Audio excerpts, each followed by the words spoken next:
ओम श्री गणेशाय नमः। श्री शिव महापुराण तृतीय शतरुद्र संहिता 18वां अध्याय। इस अध्याय में हम जानेंगे शिव जी के एकादश रुद्र अवतारों का वर्णन। नंदीश्वर बोले, हे सनत कुमार, अब आप शिव जी के उत्तम 11 अवतारों को सुनिए, जिन्हें सुनकर मनुष्य को असत्य आदि से उत्पन्न होने वाला पाप पीड़ित नहीं करता है। पूर्व काल की बात है, दैत्यों से पराजित होकर इंद्र आदि देवता भय से अपनी अमरावतीपुरी छोड़कर भाग गए थे। दैत्यों से पीड़ित वे देवता कश्यप के समीप गए और अत्यंत विनम्रता के साथ हाथ जोड़कर व्याकुल चित्त हो उन्हें प्रणाम किया। भली भांति उनकी स्तुति करके सभी देवताओं ने आदर पूर्वक प्रार्थना कर अपने पराजय जन्य दुख को निवेदन किया। हे तात, उसके बाद शिव में आसक्त मन वाले उनके पिता कश्यप देवताओं का दुख सुनकर कुछ दुखी तो हुए, पर अधिक नहीं, क्योंकि उनकी बुद्धि शिव में निरत थी। हे मुने, शांत बुद्धि वाले उन मुनि ने देवताओं को आश्वस्त करके तथा धैर्य धारण करके अत्यंत प्रसन्नता पूर्वक विश्वेश्वरपुरी काशी की ओर प्रस्थान किया। वहाँ गंगा के जल में स्नान करके श्रद्धा से नित्य क्रिया कर उन्होंने पार्वती सहित सर्वेश्वर प्रभु विश्वेश्वर का पूजन किया और देवगणों के कल्याण की कामना से शिव की प्रसन्नता हेतु श्रद्धा युक्त हो लिंग की स्थापना कर कठोर तप करने लगे। हे मुने, इस प्रकार शिव के चरण कमलों में आसक्त मन वाले उन धैर्यवान महर्षि को तप करते हुए बहुत समय बीत गया। तब सज्जनों के एकमात्र शरण दीन बंधु भगवान शिव अपने चरण कमलों में आसक्त मन वाले उन ऋषि को वर देने के लिए प्रकट हुए। भक्त वत्सल शिव जी ने अति प्रसन्न होकर अपने भक्त मुनि श्रेष्ठ कश्यप से वर मांगिए, ऐसा कहा। उन महेश्वर को देखकर देवगण के पिता कश्यप ने हर्षित हो उन्हें प्रणाम किया और हाथ जोड़कर प्रसन्न चित्त होकर उनकी स्तुति की। कश्यप जी बोले, हे देव, हे महेशान, हे शरणागत वत्सल, आप सर्वेश्वर परमात्मा ध्यानगम्य अद्वितीय तथा अविनाशी हैं। हे महेश्वर, आप बलवानों का निग्रह करने वाले, सज्जनों को शरण देने वाले, दीन बंधु, दया सागर एवं भक्तों की रक्षा करने में दक्ष बुद्धि वाले हैं। ये सभी देवता आपके हैं और विशेष रूप से आपके भक्त हैं। हे प्रभु, इस समय ये दैत्यों से पराजित हो गए हैं, अतः आप इन दुखियों की रक्षा कीजिए।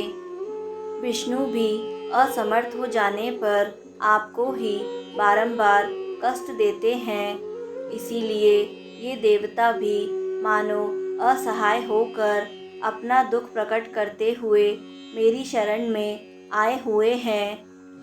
हे देव देवेश, हे देवगण के दुख का निवारण करने वाले, मैं आपको प्रसन्न करना चाहता हूँ।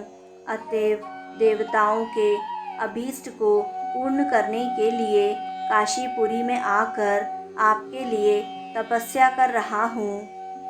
हे महेश्वर, मैं सब प्रकार से आपकी शरण में प्राप्त हुआ हूँ। हे स्वामिन, मेरी कामना को पूर्ण कीजिए और देवताओं के दुख को दूर कीजिए। हे देवेश, मैं अपने पुत्रों के दुखों से विशेष रूप से दुखी हूँ। हे ईश, मुझे सुखी कीजिए, आप ही देवताओं के सहायक हैं। हे नाथ, देवता तथा यक्ष महाबली दैत्यों से पराभव को प्राप्त हुए हैं, अतः हे शंभो, आप मेरे पुत्र के रूप में अवतीर्ण होकर देवताओं को आनंद प्रदान कीजिए। हे महेश्वर, हे प्रभु, जिस प्रकार इन देवताओं को दैत्यों के द्वारा की जाने वाली बाधा पीड़ित ना करे, उस प्रकार आप सदा सभी देवताओं के सहायक बने। नंदीश्वर बोले, कश्यप के द्वारा इस प्रकार कहे जाने पर सर्वेश्वर हर भगवान शिव जी तथास्तु कहकर उनके देखते देखते वहीं अंतर्ध्यान हो गए। कश्यप जी भी अत्यंत प्रसन्न होकर शीघ्र अपने स्थान पर चले गए और उन्होंने आदर पूर्वक देवताओं से समस्त वृत्तांत कह सुनाया। उसके बाद संहर्ता शंकर जी ने अपना वचन सत्य करने के निमित्त 11 रूप धारण कर कश्यप से उनकी सुरभि नामक पत्नी के गर्भ से अवतार ग्रहण किया। उस समय महान उत्सव हुआ और सब कुछ शिवमय हो गया। कश्यप मुनि सहित सभी देवता भी बहुत प्रसन्न हुए।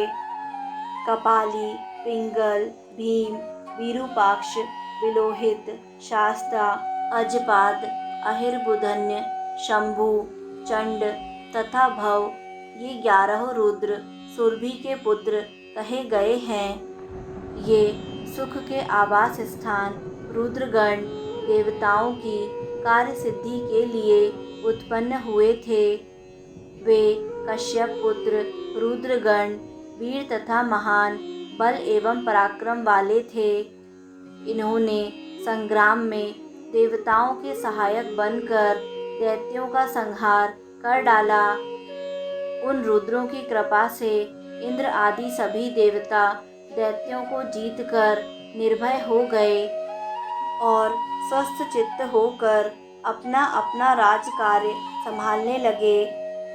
आज भी शिव स्वरूप वे सभी महारुद्र देवताओं की रक्षा के लिए सदा स्वर्ग में विराजमान हैं। भक्त वत्सल एवं नाना प्रकार की लीला करने में निपुण वे सब ईशानपुरी में निवास करते हैं तथा वहाँ सदा रमण करते हैं। उनके अनुचर करोड़ों रुद्र कहे गए हैं, जो तीनों लोकों में विभक्त होकर चारों ओर सर्वत्र स्थित हैं। हे तात, इस प्रकार मैंने आपसे शंकर जी के अवतारों का वर्णन किया। ये 11 रुद्र सबको सुख प्रदान करने वाले हैं। यह आख्यान निर्मल, सभी पापों को दूर करने वाला, धन तथा यश प्रदान करने वाला, आयु की वृद्धि करने वाला तथा संपूर्ण मनोरथों को पूर्ण करने वाला है। हे तात, जो सावधान होकर इसको सुनता है अथवा सुनाता है, वह इस लोक में सब प्रकार का सुख भोग कर अंत में मुक्ति प्राप्त कर लेता है। इस प्रकार श्री शिव महापुराण के अंतर्गत तृतीय शतरुद्र संहिता में 11 अवतार वर्णन नामक 18वां अध्याय पूर्ण हुआ। दोस्तों, यदि आपको शिव महापुराण का यह अध्याय पसंद आया तो वीडियो को लाइक करें। शतरुद्र संहिता के अगले अध्याय निरंतर सुनने के लिए YouTube चैनल आध्यात्मिक कथाएं को सब्सक्राइब करें और बेल आइकन पर प्रेस करें। कमेंट में हर हर महादेव अवश्य लिखें।